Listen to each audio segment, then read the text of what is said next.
The diner closes at 2 in the morning on Fridays, and I've learned not to ask why. That's what Sal, the owner, pays me for. The ability to keep my head down, my mouth shut, and my hands moving fast. Tonight, like most nights, the kitchen smells like grease, burnt coffee, and the ghost of 1,000 meals I've served to people whose names I'll never know. My feet ache in ways that suggest they've filed a formal complaint with my brain. It's 1:47 a.m. when the bell above the door chimes. I don't look up from wiping down the espresso machine. Muscle memory guides my hands, while my mind drifts to the rent notice, sitting on my kitchen counter like a small, paper-thin executioner, $300 short. I have 6 days. The math never changes, but the panic does. It finds new creative ways to ambush me. Kitchen's closed, I call out, not bothering to turn around. Coffee and pie only. No response. That's when I notice the silence. Not the absence of sound that's normal at 1:47 a.m. in a neighborhood that's more neon signs than actual people. But this silence has weight. It presses against the back of my neck like a hand. I turn. He's standing in the doorway like he materialized from the shadows themselves. The first thing I notice is that he shouldn't be standing at all. His jacket expensive, dark wool hangs off one shoulder like it's the only thing holding him vertical. His dress shirt is torn at the collar, and there's something dark staining the fabric near his ribs. Not wine. My waitressing instincts catalog this immediately. Blood. Fresh blood. The kind that smells like copper and adrenaline. His face is all sharp angles and darker intentions. High cheekbones, a jaw that could cut glass, and eyes so black they look like they've swallowed every light in this diner and asked for more. Those eyes find mine across the empty space, and something in my chest stutters. He takes a step forward, and I realize he's limping. We're closed, I repeat, but my voice sounds different now. Smaller. I'm not here for food, he says, and his voice is low, fractured at the edges like it's been dragged over gravel and survival. His accent is impossible to place. Eastern European, maybe. Something older than geography. I'm here because my people told me there's a nurse here, a good one. I'm not a nurse. I'm a waitress who watched 3 seasons of a medical drama and knows how to apply a band-aid without passing out. But the way he's looking at me like I'm the only thing standing between him and the dark makes me hesitate. You need a hospital, I say. He laughs. And it's the saddest sound I've ever heard in a place that serves sadness in coffee cups. The hospital is where my enemies will look first. He takes another step. The limp is worse now. I can see his hand pressed against his side, and when he pulls it away, his fingers shine with fresh blood. Jesus Christ. I breathe.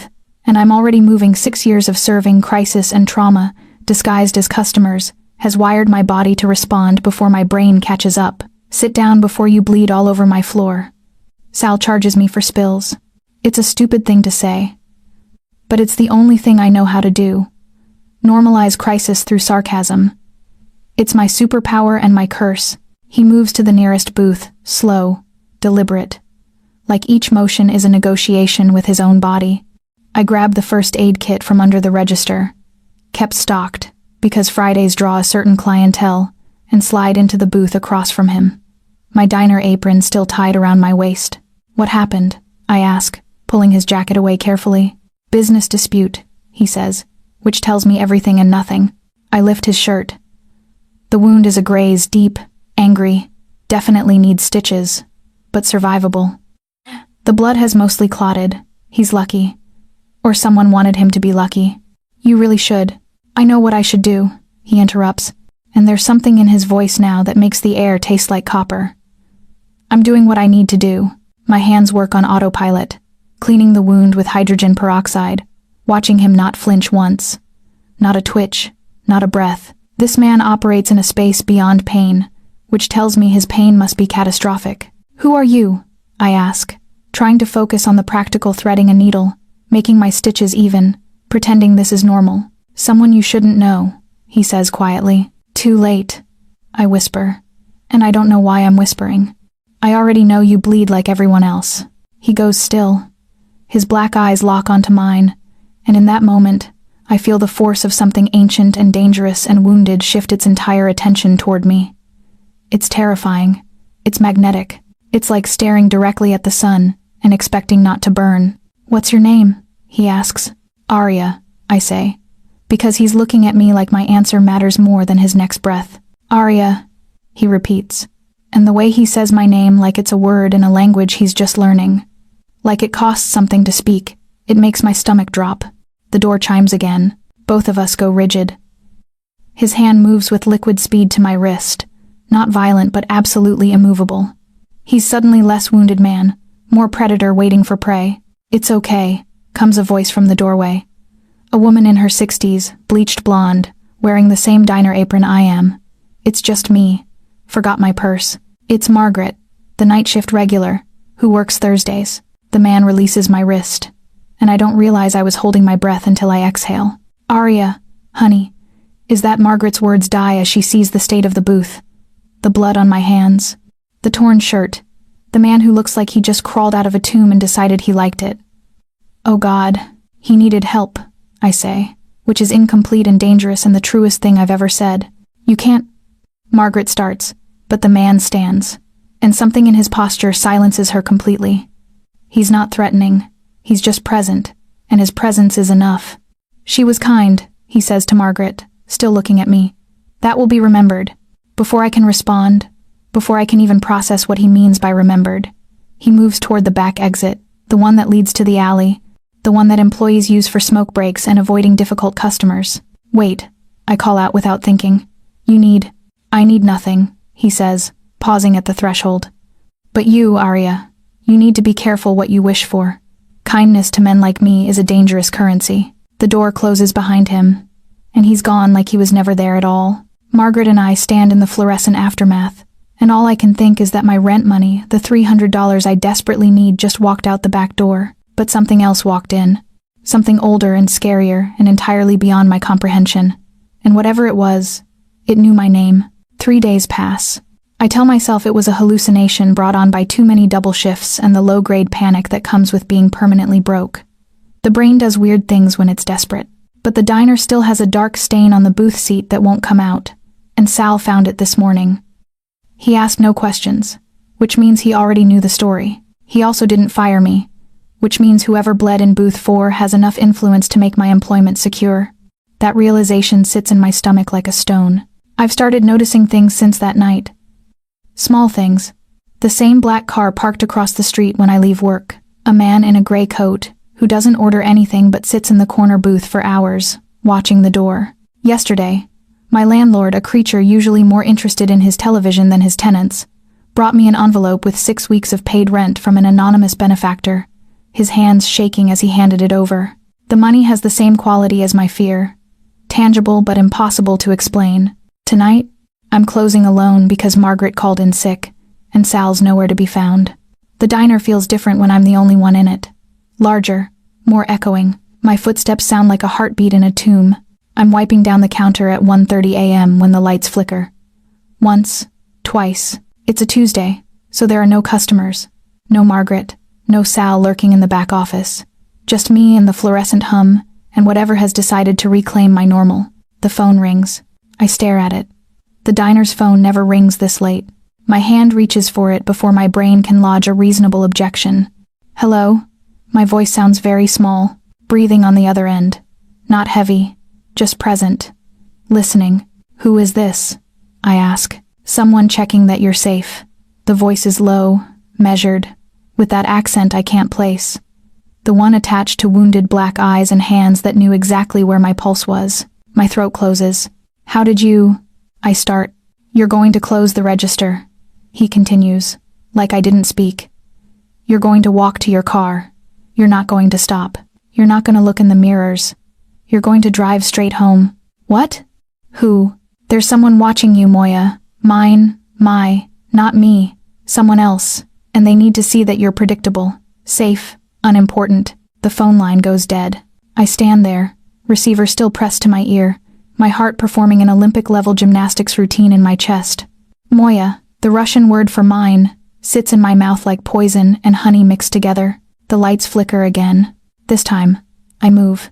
My hands shake as I count the register, the numbers blur into nothing. I grab my jacket, my purse, and I walk. The bell above the door chimes, and the October night hits me with a wall of cold that feels deliberate, malicious. The black car is parked across the street. Don't look at it, I think, forcing my eyes forward.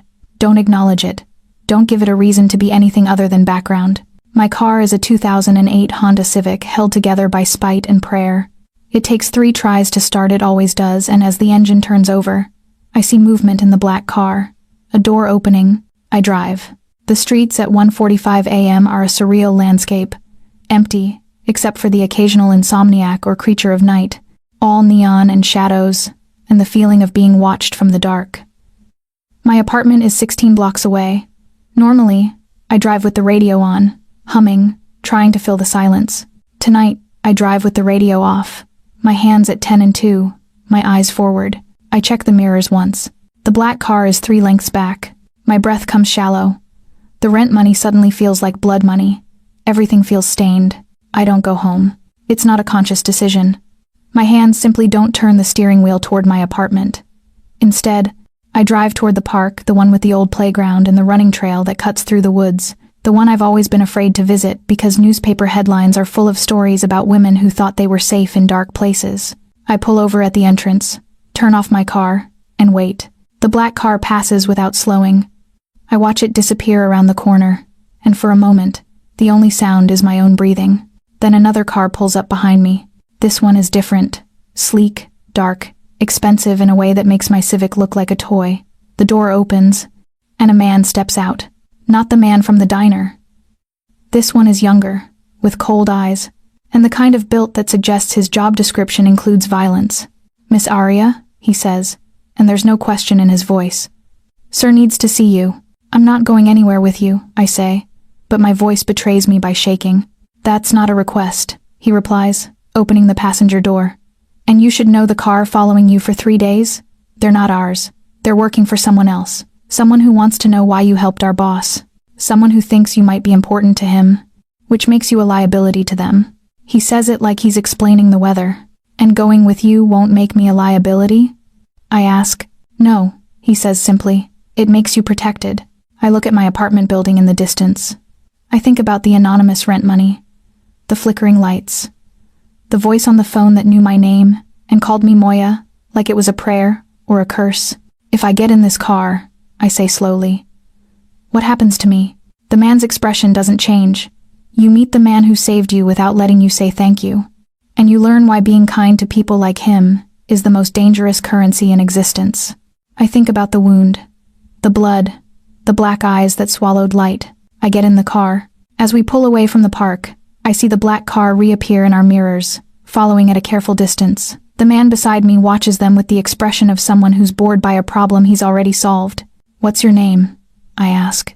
"Dimitri," he says. "I work for Alexander." The name lands like a bullet. Heavy, immediate, changing the trajectory of everything. Is that his name? The man from the diner? "That's his name," Dimitri confirms. "And he's the boss of the Petrov Syndicate, which means you're about to enter a world where you're either protected or you're dead. There's no middle ground." The car accelerates, and the city lights blur past like a fever dream. "Which one am I?" I whisper. Dimitri glances at me, and for a moment, something almost like pity crosses his face. "That depends on whether Alexander can keep you from becoming what he is, and I've never seen him try before." The mansion rises from the darkness, like a curse that's learned to hold gold. It's impossibly large, all dark stone and glittering windows, surrounded by walls that look older than God. Security cameras nest in the corners like watching birds. Guards in unmarked suits nod as we pass through gates that open with the kind of machinery that suggests this place is a fortress masquerading as a home. Dimitri escorts me through corridors that smell like expensive leather and old money. The paintings on the walls depict scenes of war and passion, hunting parties, storm clouds, faces that look like they belong to people who didn't apologize for taking what they wanted. "Don't stare," Dimitri says. "They're his ancestors. The Petrov family has been in the business of power for longer than this country has existed." "What business is that exactly?" I ask. "The kind that doesn't have a clean name," he replies. We arrive at a study. It's exactly what I imagine a dangerous man's sanctuary looks like. Floor-to-ceiling books, a fireplace with real flames, leather chairs that probably cost more than my annual salary, and a desk that sits like a throne. The windows overlook the city, all glittering darkness and distant lights. The entire world spread beneath this room, like a map of his domain. He's standing with his back to me, looking out at the city. For a moment, I don't recognize him. He's different like this, not wounded, not desperate, not clinging to survival. He's wearing a black shirt, tailored, expensive, and his shoulders are broad enough to carry the weight of empires. His hair is dark, wet like he just showered, and there's something almost vulnerable about him when he's not meeting your eyes. Then he turns. Alexander Petrov is more devastating when he's whole. His shirt is unbuttoned at the collar, and I can see the bandages I wrapped around his ribs. The wound beneath is healing fast, too fast for normal healing. But I don't ask about that because asking about things feels like stepping into traffic. "Leave us," he tells Dmitri, who nods and disappears. "We're alone. You shouldn't have come with him," Alexander says, and his voice is softer than it was in the diner. Still dangerous, still layered with things I don't understand, but softer, like he's translating his words into something human adjacent. "You called me," I say. "You told me to drive. You sent your person to pick me up." "I told you to go home," he corrects. "I told you to be predictable. Safe. What I didn't tell you to do was meet me, because being here, in my home, with you..." He stops, and I watch him struggle with whatever he's about to say. The struggle is the most honest thing he's done so far. It's not safe. "The guy following me, Dmitri said he wasn't your person." "No," Alexander confirms. "He's working for the Volkov family. Rivals. Weak rivals, but dangerous when they feel they have leverage." "And I'm leverage because I treated your wound," I ask. "You're leverage because I looked at you," he says, and the simplicity of it breaks something in my chest. 1 second of looking, and 3 families immediately understood that you matter to me. In my world, that's a death sentence. He moves closer, and I realize he's controlling every step, every breath, like proximity to me requires the discipline of someone defusing a bomb. "Why am I here?" I ask. "Because I needed to see you. Because I needed to tell you that the rent money, the protection, the car outside your diner, it's all still happening whether you want it to or not. Because I'm selfish enough to take you from your safe, small life, and dangerous enough to guard it the way I guard my own," he says quietly. "And because I need you to understand exactly what I am before you make a decision about whether to run screaming or..." He trails off, his black eyes searching mine for something he's clearly terrified of finding. "Or what?" I whisper. "Or whether to let me become everything dangerous about your life." He finishes. My hands are shaking. This man is telling me he's going to ruin me, and I'm listening like it's a love song. "I don't even know your last name," I say. "Alexander Petrov. I run organized crime operations across 3 continents. I've killed people. I've broken families. I've stolen enough money to buy countries," he says, like he's reading a grocery list. "I have enemies who'd burn you to ash just to watch me break. And somehow, when you stitched up that wound, something in me that I thought was dead started beating again. And I don't know how to stop it. And I don't know how to keep you safe while wanting you this badly." He's close enough now that I can smell him smoke and cologne and something darker, something that smells like autumn nights and choices. "You're a criminal," I say, and it feels like an accusation. "I'm a curse," he corrects. "And you just walked into my life like a girl who thought she could save me with a stitch and a kind word. You can't. But I'm selfish enough to let you try. What happens if I ask you to take me home?" I ask. "You go home," he says immediately. "Tonight, tomorrow, whenever you want. The protection stays, the money stays. But I stop calling. I stop finding reasons to be near you. I stop." He swallows hard. "I stop looking at you like you're the only light I've ever seen." He's offering me an escape route, and the generosity of it is more dangerous than any weapon. "And if I don't ask," I whisper, "then you become the thing I protect most, and the thing I'm most likely to destroy," he says. And we both know it. The window behind him shows the city, all those lights, all those people living their safe, small lives, the ones I've been too afraid to fully live in because I was always one disaster away from losing everything. At least with him, I know exactly what the disaster is. "I need time," I say. "You have it," he replies. "You have all of it. I've waited for things that matter. I can wait for you." There's a knock on the door, sharp, urgent. The sound of someone who brings bad news. Alexander doesn't look away from me. "Come in." A man bursts in, whispers something in Russian that makes Alexander's entire body go rigid. When he responds, his voice has changed. It's sharp, commanding, the voice of someone who owns empires. Then he looks back at me, and the transformation is immediate. The ruler becomes the man again, the one who's terrified of what he might do to me. "The Volkovs just made a move," he says quietly. They've taken someone from my organization, someone important, someone who knows too much about our operations, and they're using them as leverage to draw me out. What does that mean? I ask. It means I have to disappear for a while, he says. It means I have to go back into the dark parts of myself that I was hoping you might pull me out of. It means I have to do things that will remind you exactly why you should be afraid of me. He steps back, and I feel the loss of proximity like a physical pain. Will you come back? I ask. I don't know, he says, and the honesty breaks me. I'm going to try. I'm going to try so hard, but men like me, Arya, we don't always get to choose whether we come back from the dark. Sometimes the dark keeps us. Then don't go, I say. Stay. Let someone else handle this. I can't, he whispers, but I'm going to leave you with something. He pulls a key from his pocket, silver, ornate, impossibly heavy-looking. What is this? I ask. Security, he says. This opens every door in this house, every safe, every room, everything that's mine, you can access. If anything happens to me, everything goes to you. The money, the property, the protection, it's all yours. I'm putting you in my will tonight, Alexander. No, he interrupts. Don't thank me. Don't refuse. Just know that I'm giving you options, because keeping you safe means giving you a way out, even if I'm not there to provide it. He walks to the door. When he reaches the threshold, he pauses. I'll come back, he says. And it sounds like a prayer and a curse mixed together. I have to. Because the alternative is leaving you in the hands of the dark, and I love you too much for that. Even though I barely know you, even though it's insane. I love you. He leaves, and I stand in his study, holding a silver key, realizing that he's just given me both his crown and his curse, and I have to decide which one I'm willing to wear. 2 weeks of silence. 2 weeks of living in a mansion that isn't mine, in rooms that smell like rich wood and old secrets, wearing clothes that Dimitri brings me all perfect, all in my size, all paid for by a man who's apparently decided I'm his investment. The house has a rhythm, but it's the rhythm of a tomb. Staff moves through the halls like ghosts. Nobody speaks to me directly. Nobody makes eye contact. It's like I'm a phenomenon that hasn't been categorized yet, and everyone's afraid that acknowledging me might curse them. I've spent my time exploring. The library has books in 17 languages.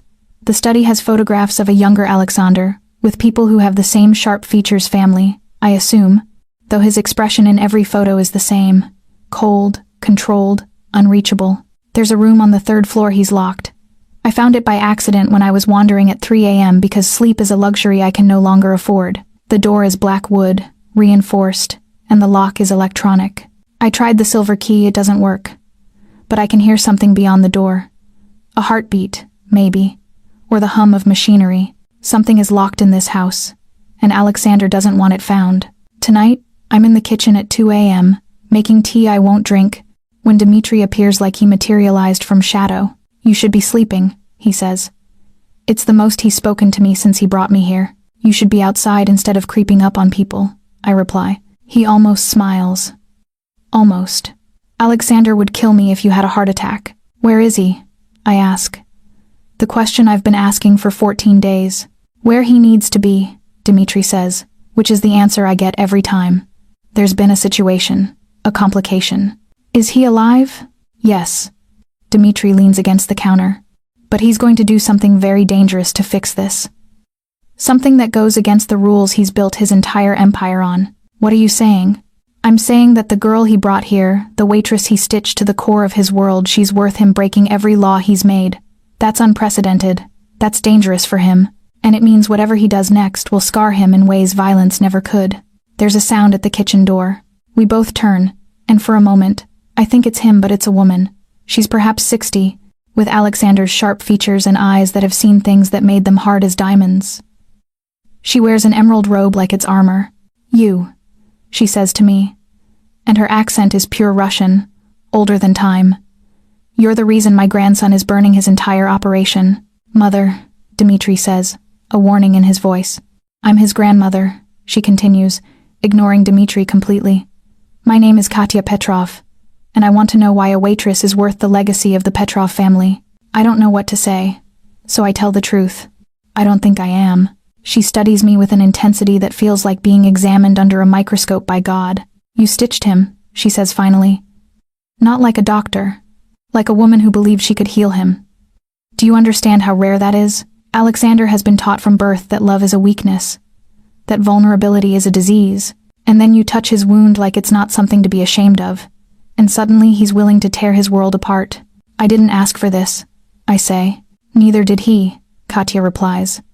But fate doesn't ask permission. It takes what it wants, and makes you live with the consequences.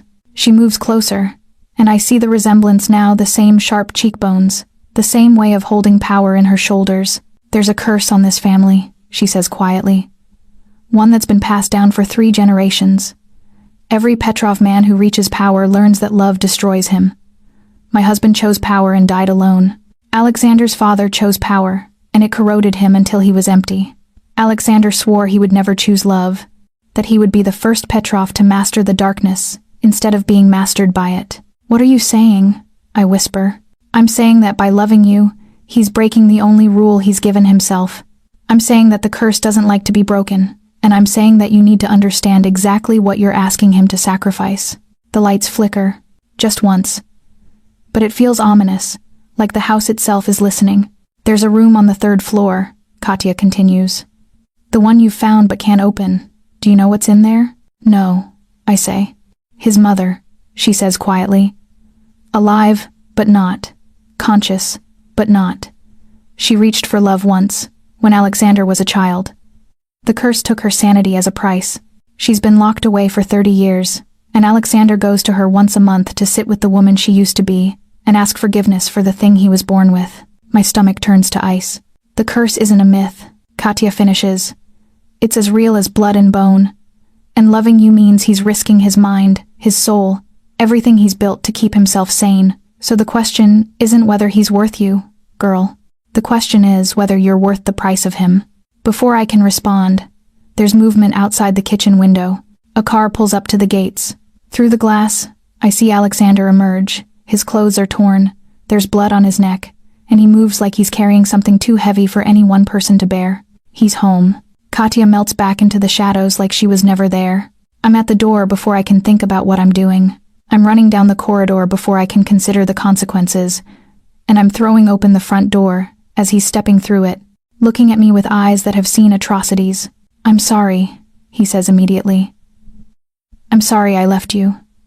I'm sorry I came back like this. I'm sorry. I kiss him. It's not a graceful kiss. It's desperate and clumsy and tastes like blood and fear. But it's real, and it's mine, and it says what I can't articulate. I'm here. I choose this. I choose you. When I pull back, he's looking at me like I've just offered him heaven. Your grandmother told me about the curse, I say. His entire body goes rigid. What did she say? That loving me is going to destroy you, I reply. That it already is. Then you know what happens next, he says. You leave. You take the money, the protection, all of it, and you leave while I still have the strength to let you go. No, I say. Arya, no, I repeat. I'm not leaving. I don't care about the curse. I don't care about the legacy. I care about the fact that you came back, that you're trying, that you love me enough to offer me a way out, even when it would destroy you to lose me. His hands shake as he reaches for me. I killed a man tonight, he whispers. Someone who was unarmed, someone who had family, and I did it thinking about you. I did it to protect something that should be protected from me. Then we'll carry that together, I say. Whatever comes next, we carry it together. He pulls me against him, and I feel the curse like a living thing, cold, ancient, hungry, but I also feel his heartbeat, strong and desperate, beating like it's trying to convince both of us that love is stronger than any darkness.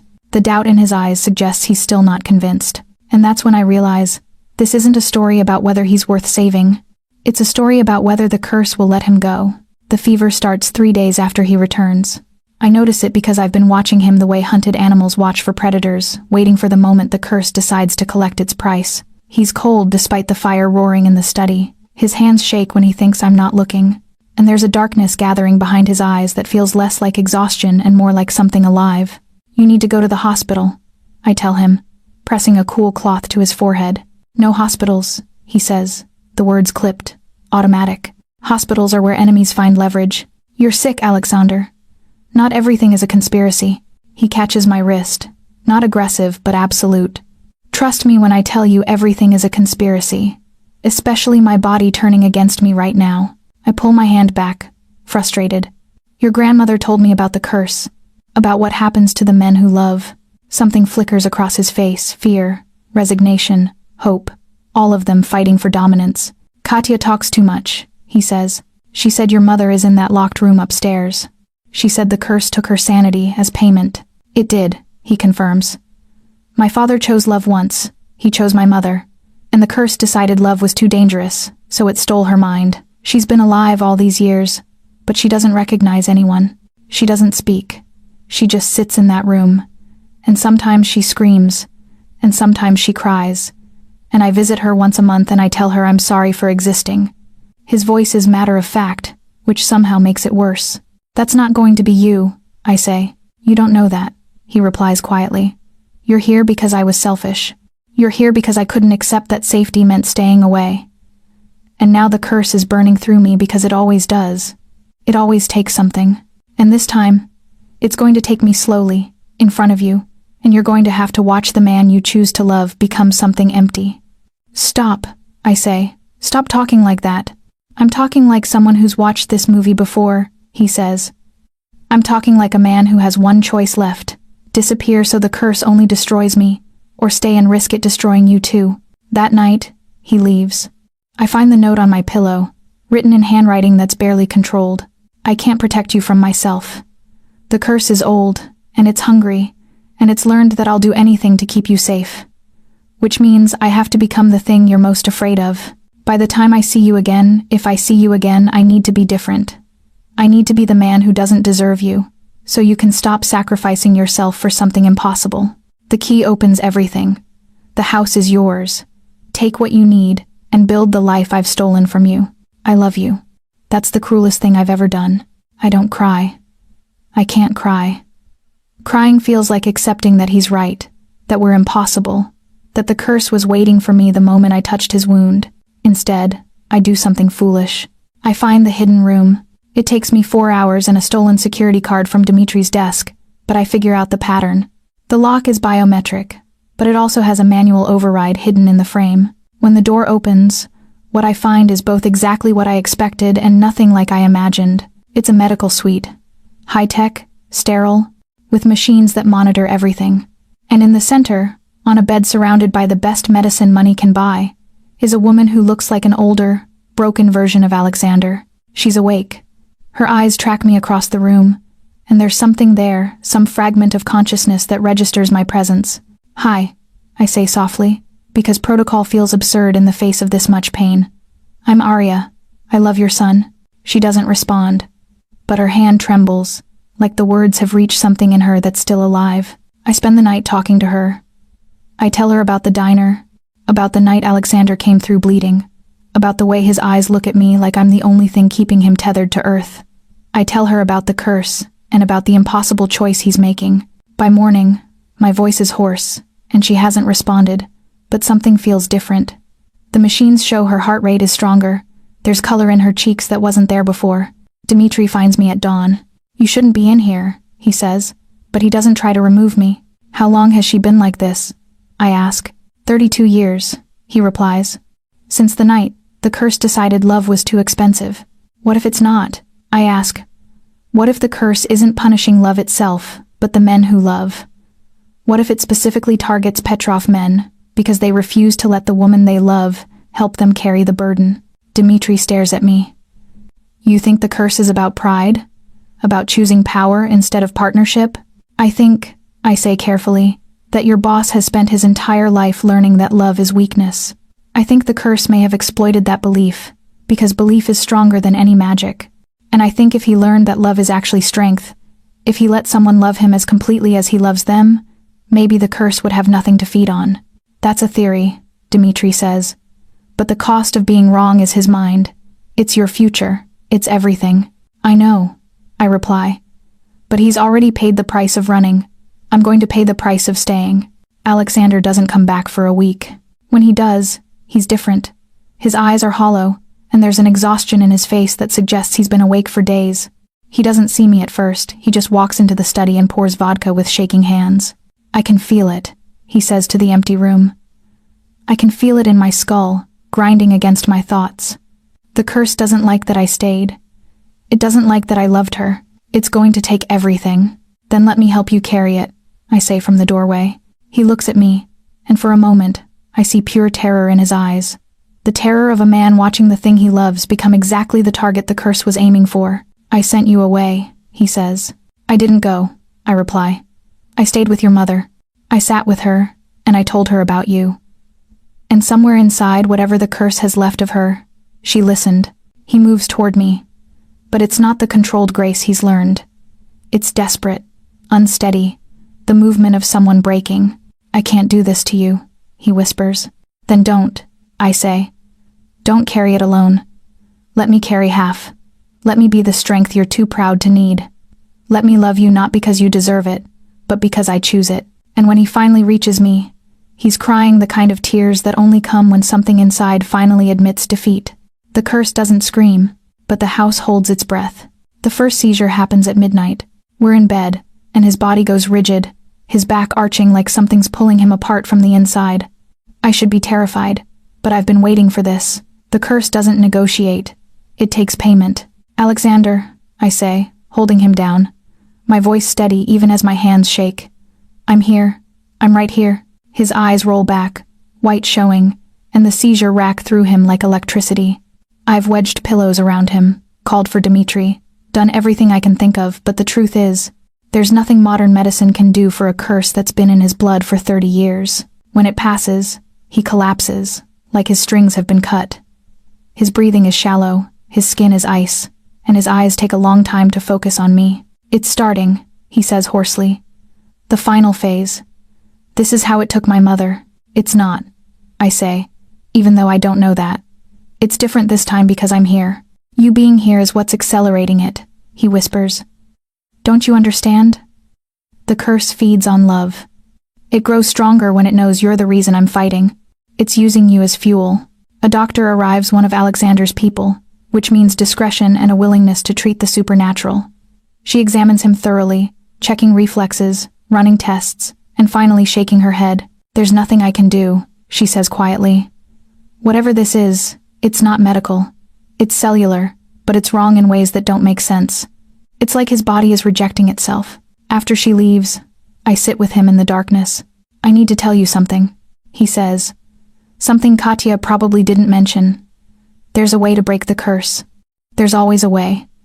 But it requires a sacrifice. What kind of sacrifice? I ask, though I already know the answer.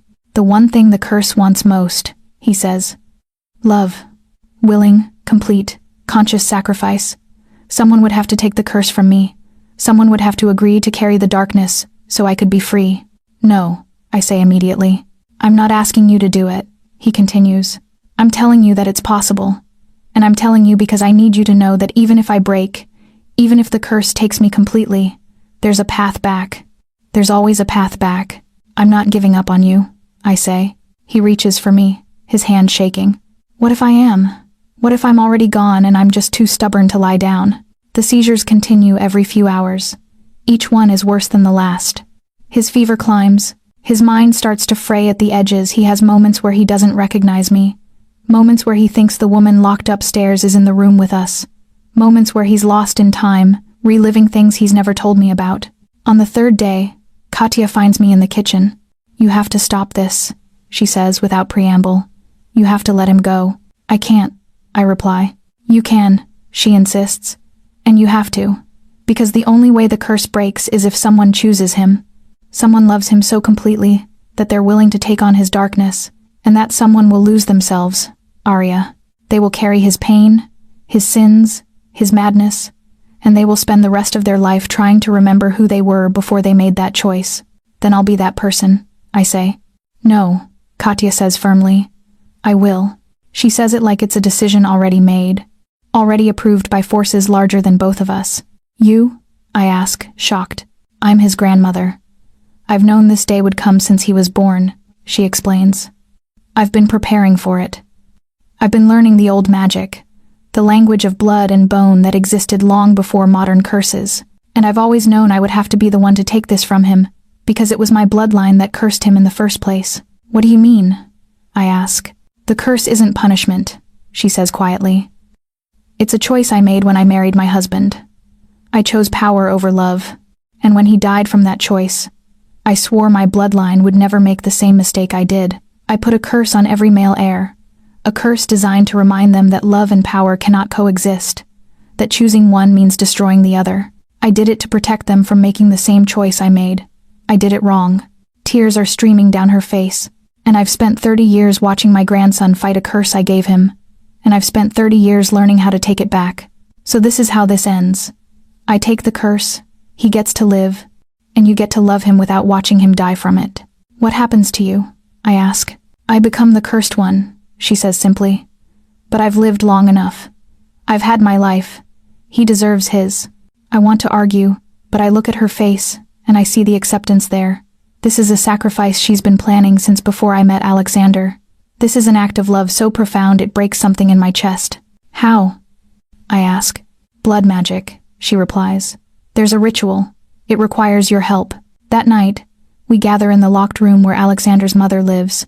Katya stands in the center of the space, and she begins to speak in a language older than Russia, older than empires. The words sound like they're tearing themselves from her throat, each one a piece of her dying. Alexander lies on a bed, semi-conscious, burning with fever. I hold his hand. Katya produces a knife, silver and ancient, and she makes a cut across her palm. The blood that spills glows faintly, and it moves like it's alive, like it has a will of its own. It flows from her hand toward Alexander, and when it touches him, his entire body convulses. The fever breaks suddenly. His eyes snap open, clear and focused for the first time in days. The seizures stop. The darkness that's been gathering behind his eyes retreats, and Katya falls. I catch her, lowering her to the ground. The knife falls from her hand, and she's suddenly ancient in a way that has nothing to do with age. Her hair is white, pure white, and there's a darkness that gathers around her like a living shadow. It's done, she whispers. The curse is mine now, and it will be kinder to me because I'm old and I've already lived. But Alexander, he's free. He can love now without fear. She smiles at me. Take care of him, she says. He's going to spend the rest of his life trying to thank me. Don't let him waste it on guilt. Make him live the life he's been too afraid to build. She loses consciousness, and the doctors rush in. But we all know. Katya Petrov has just chosen a lifetime of suffering to save her grandson from a few years of madness. She's taken the curse, and it's already beginning to feed on her. Slowly, deliberately, the way it would have fed on him. Alexander wakes as the sun rises, and for the first time in weeks, his eyes are clear. When he sees me, the relief is so profound it shatters him completely. 3 weeks pass, and they feel like 3 years. Alexander heals with a speed that suggests the curse, now bound to his grandmother, no longer has any interest in destroying him. His wounds close, his fever recedes, his mind, which had begun to fracture at the edges, becomes whole again. He moves through the mansion like a man being born for the second time, everything new and terrifying and miraculous. But Katya deteriorates. I visit her every day, and every day there's less of her. The curse hasn't made her violent or mad. Instead, it's slowly erasing her. Her memories go first. She forgets names, faces, entire decades. Then the pain sets in. She lies in bed and doesn't scream, but her hands grip the sheets so hard she draws blood. Alexander can't bring himself to visit. I understand why, but I also understand that it's a cruelty. Her sacrifice becomes meaningless if he's too ashamed of living his freedom. So I force the issue. Come with me, I tell him one morning. He's in the study, reviewing business that he's slowly taken back up, and the familiar weight of empire is settling back onto his shoulders like an old coat. No, he says immediately. Yes, I reply. You're going to see her. You're going to sit with her. And you're going to spend the rest of your life honoring what she did by actually living the life she bought for you. She's suffering because of me. She's suffering because she chose to. I interrupt. That's the difference.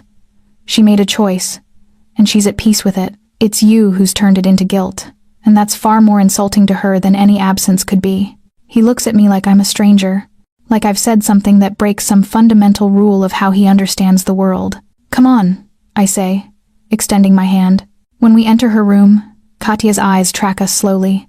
There's maybe 30% of her left, The rest has been consumed by the curse, by time, by the weight of carrying someone else's darkness. Grandson, she says, and her voice is papery, ancient.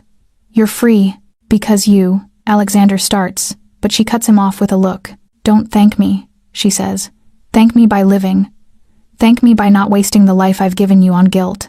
Thank me by choosing love over power, and choosing her over the empire. He sits beside her bed, and for the first time, he cries in front of her, not the desperate tears of a man breaking, but the quiet tears of a man understanding that he's been given a gift he doesn't deserve, and the only way to honor it is to be worthy of it eventually.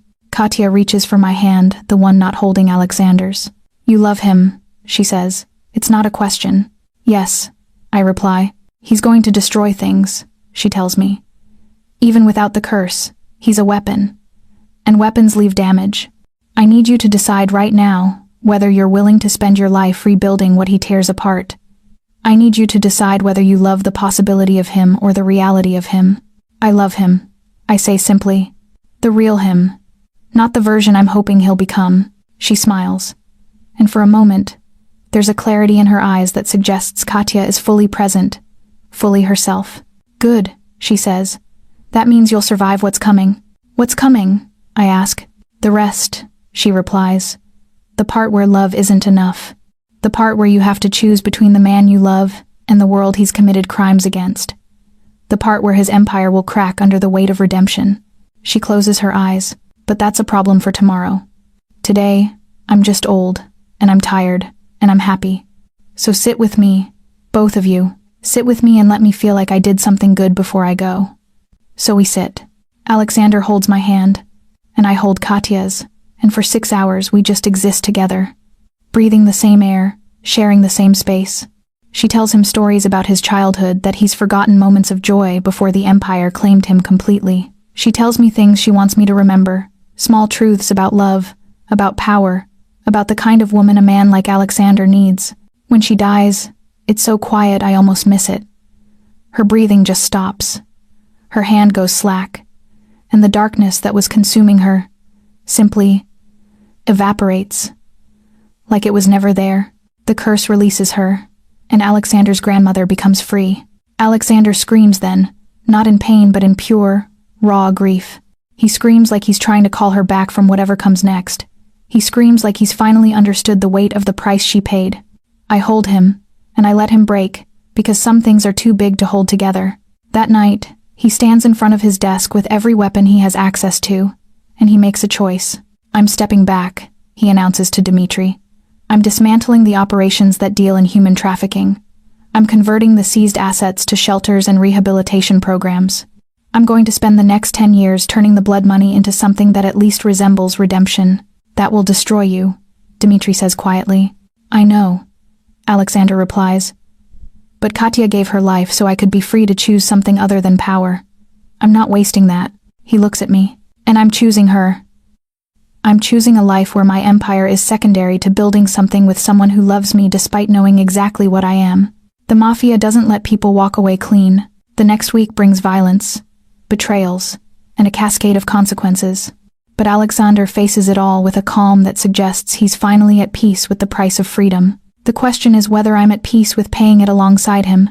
The Volkov family sends their message in blood. It arrives at the mansion gates as a body, one of Alexander's oldest associates, someone who's been with him since before I existed. He's been tortured first, executed second, and displayed as a statement about what happens when a boss decides to go soft. Dmitri brings Alexander the news, and I watch the man I love take one very deliberate breath before responding.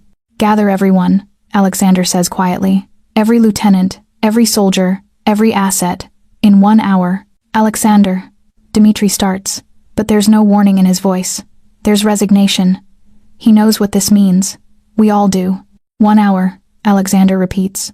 He looks at me, and his eyes are different now. Not because the curse has returned, but because the man without the curse is just as dangerous as the one with it. Possibly more so, because Alexander Petrov with something to protect is a weapon with intention. I need you to leave, he says. No, I reply immediately. Arya, I said no. I repeat. You're not doing this alone. You're not taking the weight of this on yourself like you've learned nothing. You chose to step back, But you didn't choose to be weak. You chose to protect people instead of ruling them. Those are different things. His jaw tightens. What happens in the next few hours will not be something you can unsee. Then I'll unsee it differently with you than without you, I say. He walks toward me, and the predator he's been training himself to be is suddenly fully visible. It's terrifying. It's magnetic. It's the reason I'm still here instead of running. You always challenge me, he says softly. You're the only thing in my entire life that's ever challenged me instead of served me. Do you understand what you're asking? I'm asking you to be honest, I reply.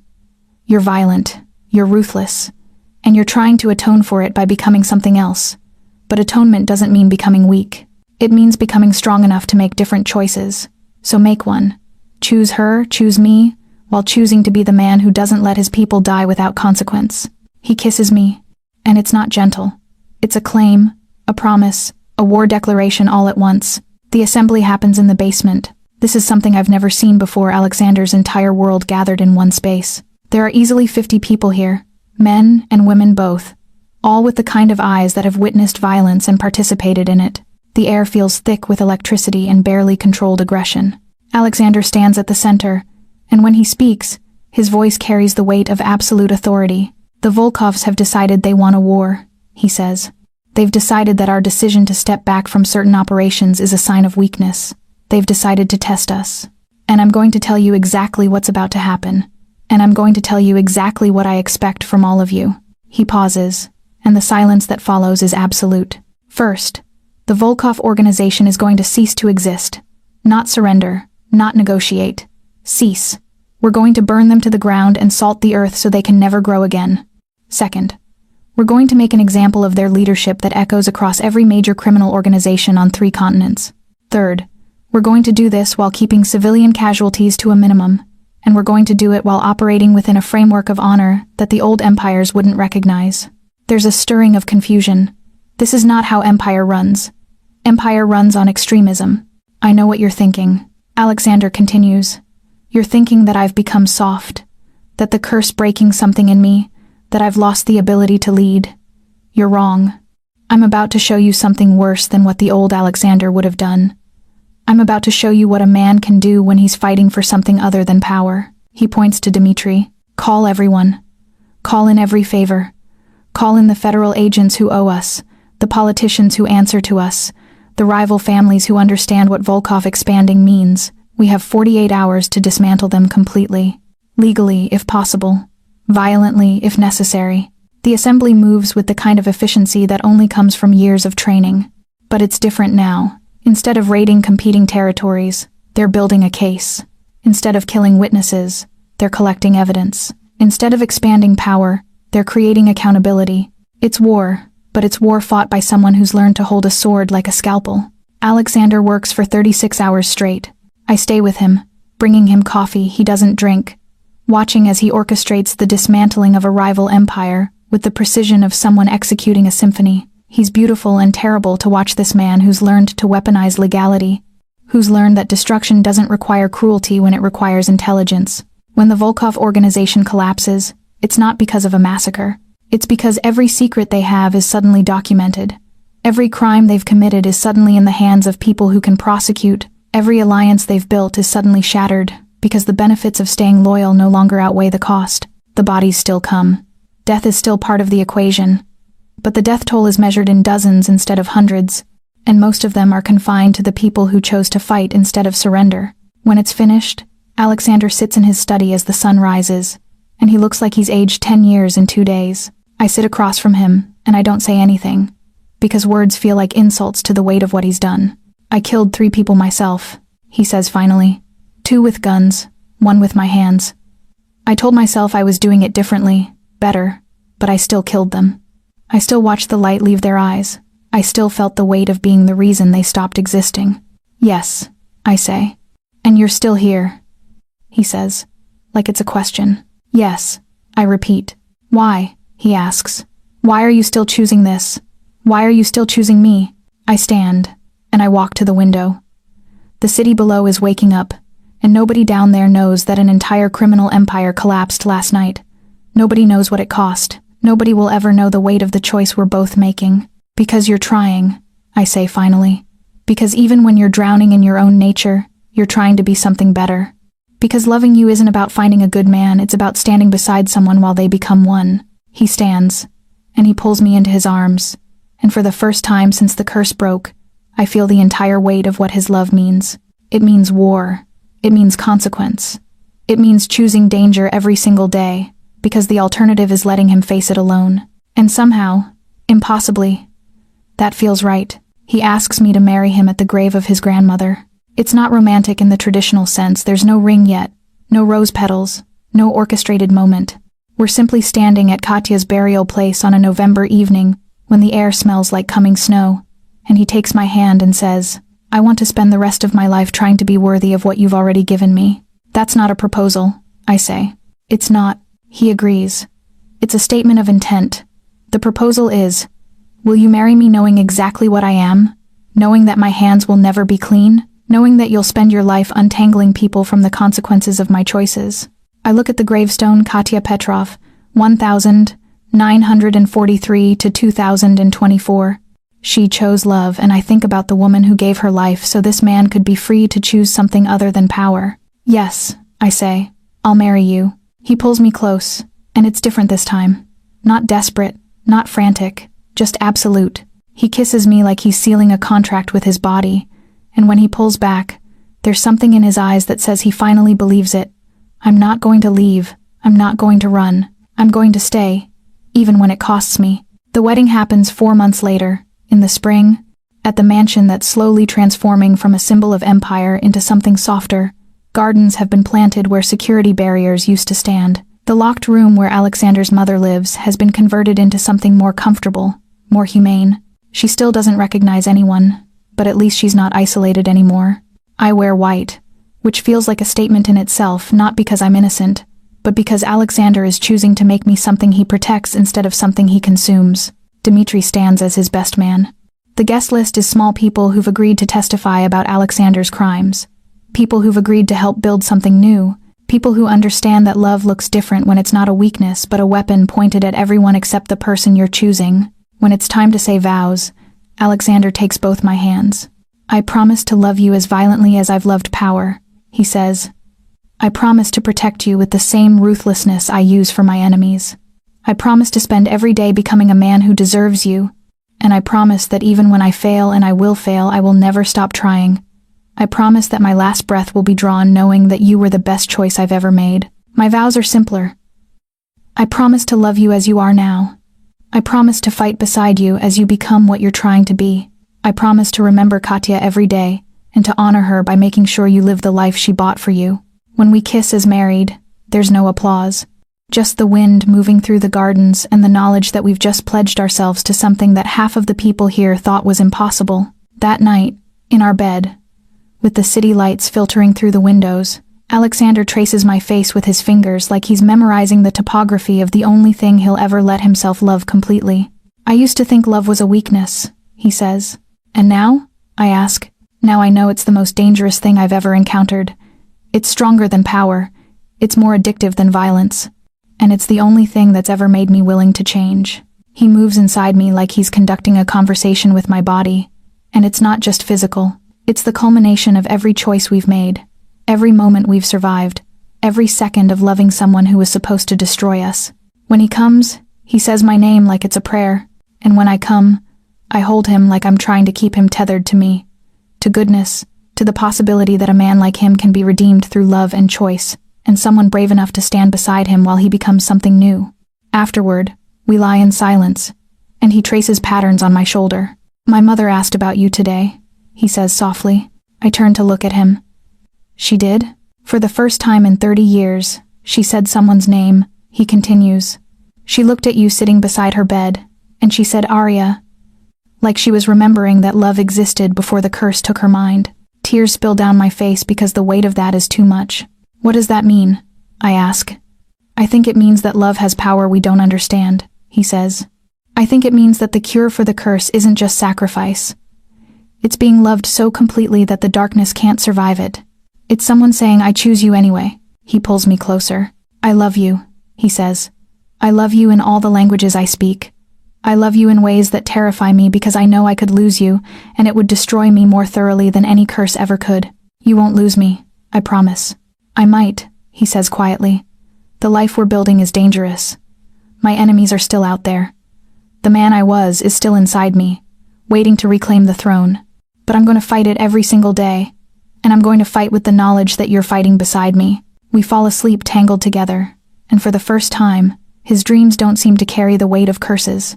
They carry the possibility of redemption. They come at midnight. The Petrov enemies that Alexander thought he'd neutralized, the ones that extended criminal families across the globe decided should remain as a problem waiting to be exploited. 30 men with guns, training, and absolutely nothing to lose, they breach the mansion's security in a coordinated attack that suggests professional planning. I wake to the sound of gunfire. Alexander is already moving, pulling me from bed, his weapon suddenly in his hand with the kind of fluid motion that suggests his nature is never truly dormant. Stay here, he says. But we both know I won't. The mansion has become a war zone. Alexander moves through the corridors like something ancient and furious, and I follow because my place is beside him, whether that's beautiful or terrible or both. The security team fights back, but they're overwhelmed, and for a moment, I see the possibility of a future where we don't survive this night. Then the federal agents arrive. Alexander has built connections with enough law enforcement agencies, enough politicians, enough people in power that when his home is attacked, the cavalry doesn't hesitate. The attackers are pinned, arrested, or eliminated with a speed that suggests this contingency was always planned. But one of them gets through. He's bleeding, desperate, and he has a gun pointed directly at me. If I die, you die, he says, and his accent matches Alexander's. I see Alexander's entire body tense, see him calculate the mathematics of saving me, see the war playing out behind his eyes between the man he's trying to become and the man he was born to be. Alexander, I say, and he looks at me. Don't. I won't let him take you, he replies. I know, I say, which is why you're going to let me do this. I move toward the gun. It's probably the stupidest thing I've ever done, but I do it anyway. The logic of love is never the logic of survival. The man with the gun hesitates for just a moment, because he's not expecting me to run toward danger instead of away from it, and in that moment of hesitation, Alexander moves. He disarms the man with a violence that's both economical and absolute. And then he's holding me, checking for blood, asking if I'm hit, if I'm hurt, if I'm alive. I'm okay, I whisper. I'm here. I'm with you. The police clear the mansion. Paramedics arrive for the wounded, and Alexander stands in the ruins of what he's been trying to build and holds me like I'm the only thing keeping him from shattering. I can't do this, he says, and his voice is breaking. I can't keep you safe. I can't protect you from my world, and every time I try, every time I make progress, the dark just comes back and forces another choice. I know, I say, and I'm still here. That's not enough, he replies. And there's anguish in his voice that's worse than anger. Then what is? I ask. What would be enough? He doesn't answer, but I see it in his eyes. The calculation of how many more times this could happen, how many more nights we could wake to violence, how many more times he could fail to protect me from the cost of loving him. The realization hits me like a physical blow. He's going to try to leave me.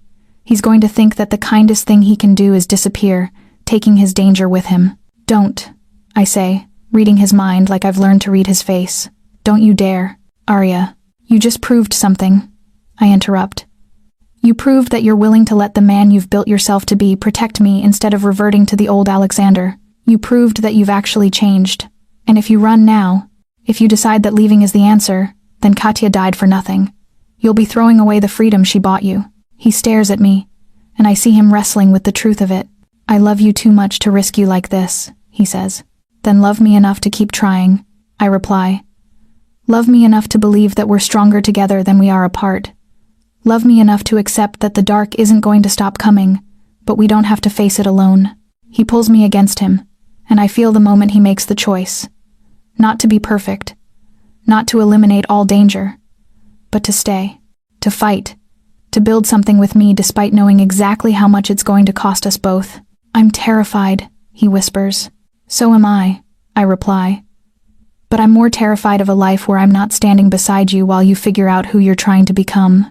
The sun rises on a mansion that's been attacked and defended, and we stand in the wreckage holding each other, knowing that this isn't the end. This is just the beginning of a different kind of story, Not the fairy tale where love solves everything, but the real story where love makes you brave enough to face the fact that some problems never fully solve. They just become problems you choose to carry together. 1 year later, I stand in the study of the mansion and marvel at how much has changed. The security is still formidable, but it's different now, designed to protect rather than fortify.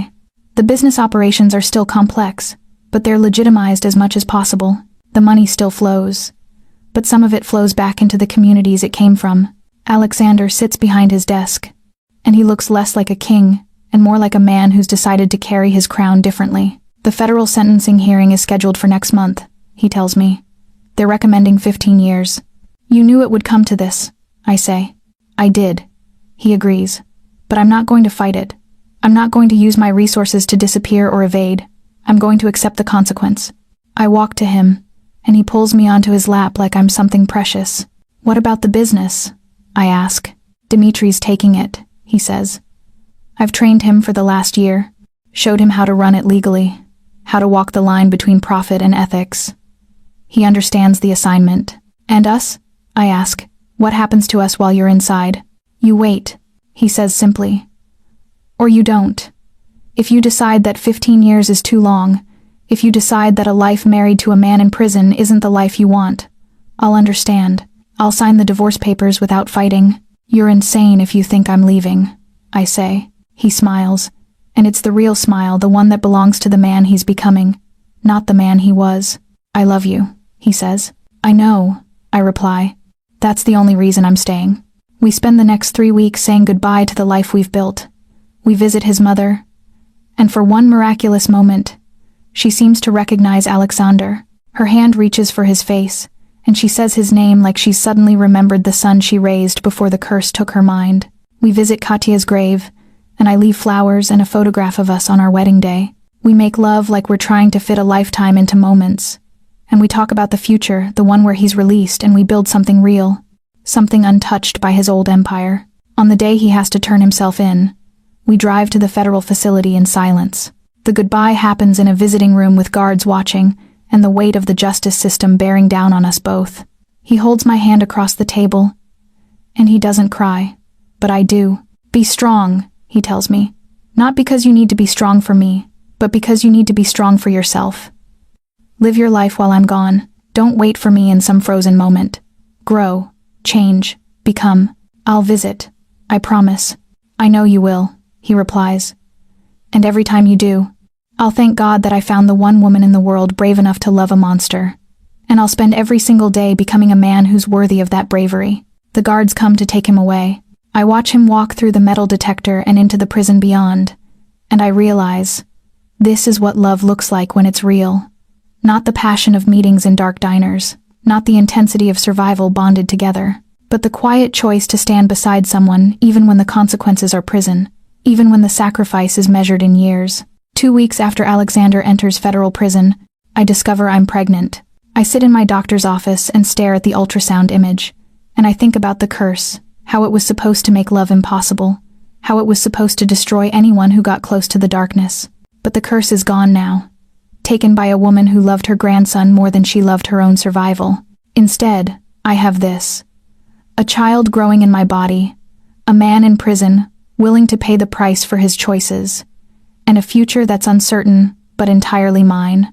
I drive back to the mansion, the place that used to feel like a fortress, and now feels like a home, and I walk into the study where Alexander's been running an empire, and a broken man in parallel for so long. I pull out a blank piece of paper, and I write, My love, I'm telling you in a letter because I'm a coward, and you're not here to see my face when I deliver the news that terrifies and excites me in equal measure. We're going to have a daughter. I don't know if we'll get to name her together, if you'll be there when she's born, if you'll have enough time with me and her before your sentence is up. But I know that she's going to be born from the only pure thing in my life right now, my love for you. She's going to grow up knowing her father sacrificed his freedom for his conscience. She's going to grow up knowing that love isn't about being perfect, it's about trying despite knowing you'll fail. I'm naming her Katya. Not for your grandmother, but as a promise. She'll grow up knowing that women in our family choose love even when it costs everything. She'll grow up knowing that sacrifice isn't weakness. She'll grow up knowing her mother loved her father enough to wait for his redemption. I'll be here. I'll raise her, and I'll tell her stories about the man you were and the man you're becoming. And when you're released, you'll have 15 years of stories to catch up on. I chose you the night you bled in a diner. I choose you every day I visit that prison, and I'll choose you for the rest of my life, because choosing love despite danger is the most courageous thing I've ever done. With everything I have and everything I am, Arya. I seal the letter and address it to the federal prison where my husband is beginning to pay the price of his redemption. And outside the mansion, the city lights glitter like promises that the night won't last forever. That love is stronger than curses. That choosing someone dangerous is sometimes the bravest choice you can make.